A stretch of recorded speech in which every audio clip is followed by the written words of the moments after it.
s'est passé, c'est qu'avec Egon et quelques collègues du laboratoire, on avait comme idée de base de développer des voies de valorisation propres, hein, donc en utilisant des biocatalyseurs, des enzymes, pour valoriser la biomasse lignocellulosique, qui est une biomasse très abondante sur la planète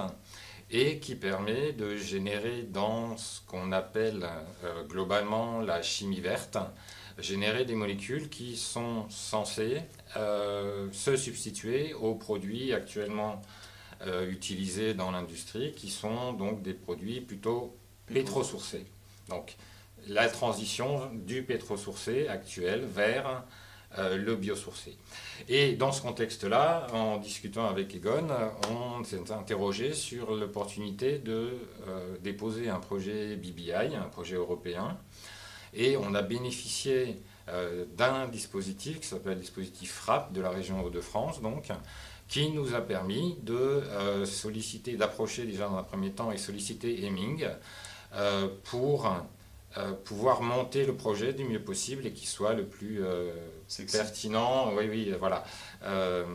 percutant possible. Donc voilà un petit peu le contexte de la demande que l'on a fait par rapport à Hemming. Après, pourquoi avoir sollicité cette demande-là en particulier? Nous sommes scientifiques et même si nous communiquons, une partie de notre travail concerne la communication, la vulgarisation et de manière générale la discussion autour des projets scientifiques que l'on a, on est loin d'être des experts dans le domaine de la communication et en particulier dès qu'il s'agit d'aller monter des projets qui sont de grande envergure avec un grand nombre de partenaires situés dans différents pays européens, il y a des prérequis et des contraintes que nous ne maîtrisons pas forcément.